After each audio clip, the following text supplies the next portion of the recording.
our top story, Colombian Auto Car Corporation, led by its president Gina Domingo, invited a select group of motoring media to Palawan to test drive the latest models of Kia vehicles in the country. Where we're actually here, we brought along 27 people from various media, from print and radio and television. We're going to bring them on a test drive of several Kia vehicles. So it's a fun time for them. They enjoy the test drive, at the same time have some rest and recreation. The participants were made to traverse a 260 kilometers of mostly paved roads from Puerto Princesa to the northern part of Palawan called El Nido.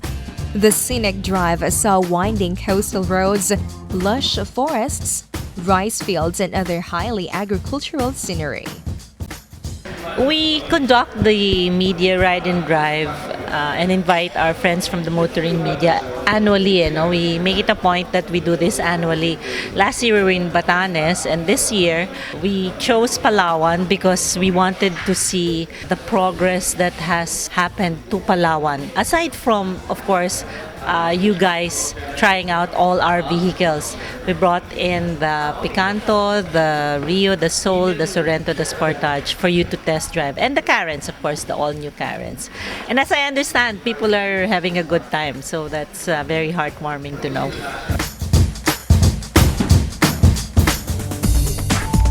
Meanwhile, the 2014 Isuzu D-Max 4x4 Drive Series continued to impress in its fourth staging, held recently in Cagayan de Oro City. The off-road driving activity, which already saw 3 previous editions in Pampanga, Cebu, and Bacolod, consistently showed participants the unmatched capabilities and value for money proposition of the D-Max pickup.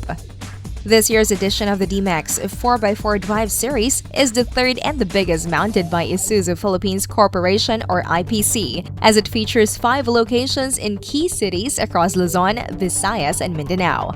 The first 2 editions of the event were held in 2008, which took on 3 locations, and in 2010, which traveled across 4 venues. I think we have very good weather today, and we will be able to utilize all the 13 stations specially designed for all the participants who would like to test drive the 4x4 D-Max pickup.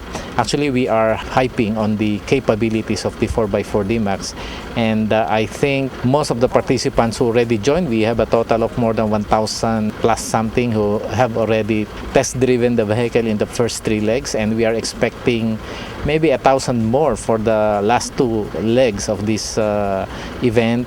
We have heard a lot of nice things about the experience that the participants have told us, and we would like to continuously do this. Actually, this is the 3rd time that Isuzu Philippines have done this kind of 4x4 challenge, and these are specially designed, and I think most of them will enjoy.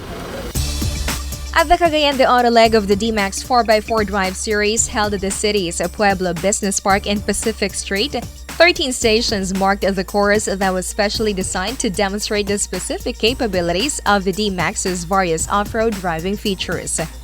The obstacles included 40-degree hill climb done in first gear and in second gear, 40-degree hill climb with a stall midway up, 40-degree descent without braking, lateral climb mount, driving over elephant holes, trackling trail ruts, camber right and camber left sides up in 45-degree angles, traversing a roundabout cone, lateral descent ditch crossing, driving over cross-axle articulation rails, and going on a steel inclined plane with rollers.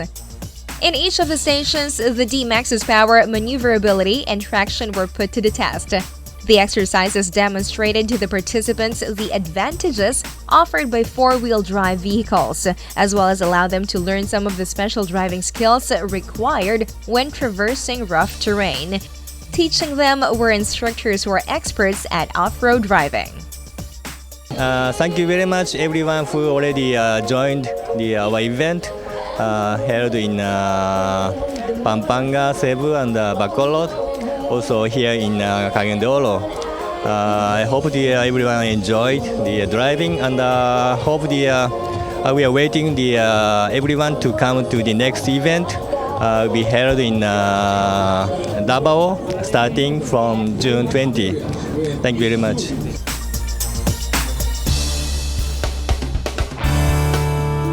In other industry news, a tandem of top regional BMW executives flew into town to meet with a select group of motoring journalists for a roundtable discussion of BMW Group's expansion plans in the ASEAN region and the future of sustainable mobility. We are very fortunate to have with us in the country top executives, namely Dr. Kai Segler, who heads our corporate and governmental affairs for BMW AG from the headquarters, and of course our regional president from BMW Group Asia, Mr. Sergio Solero. This shows the importance of the Philippine market in the BMW business, and we wanted to start that conversation on leadership as a leader in the premium segment, not only in the Philippines but in the whole world. We feel that BMW should also be leading conversations on future mobility and innovations that will uplift the auto industry in general. BMW AG Senior Vice President of Special Projects, Dr. Kay Segler, and BMW Asia President Mr. Sergio Solero alternately explained how various global challenges such as the climate change, depletion of natural resources, and growing urbanization have led people to be more aware of their social responsibilities and change their premise of individual mobility, necessitating new mobility solutions. With transportation and mobility as one of the fastest rising and most important energy consumers today, more and more people have become aware of how vital the push of sustainable mobility is. Since I have been in the Philippines first time, what I recognize is the love of Filipinos for cars is tremendous, and this is incomparable to any other population in the world. And I want that Filipinos have more right to drive BMWs and to deserve to enjoy the high tech of our vehicles, whether it's BMW, Mini or Rolls-Royce. That is what I would like to see. Yeah, I think the Filipinos are, for what I've understood so far, really enjoying cars, like Italians. So cars are something that it's more than just a way to move from point A to point B. It's also part of a passion. And I think with our brands, we have a fantastic passion cars. So I'm looking forward to see and also to meet a lot of passionate Filipinos customers. Thank you very much. Well, would like to thank everybody for all your support for the BMW business. BMW has been the #1 brand in the premium segment for the past 11 consecutive years. Globally, BMW has always been the market leader for the past 9 consecutive years, and it's really because of all your support. We are unwavering on that support as well, and you can rest assured that we will continue to come up with products that truly define sheer driving pleasure and provide continuous joy to all of you. Thank you very much. They trace part of BMW's history since the early 1970s, when sustainability has influenced the BMW Group, allowing them to foresee a future with sustainable mobility, leading to the development of new solutions to respond to changing customer demands. The BMW Group has prepared for the future of mobility by implementing technology projects, as well as gearing their lineup of products and services towards this vision. In 2014, the group targeted investments in ultra-energy efficiency technologies, not only in their vehicle lineup, but in innovative mobility services as well. This foresight into the future of mobility has led to the BMW Group establishing itself as the leader for innovations in sustainable mobility in the global luxury vehicle segment.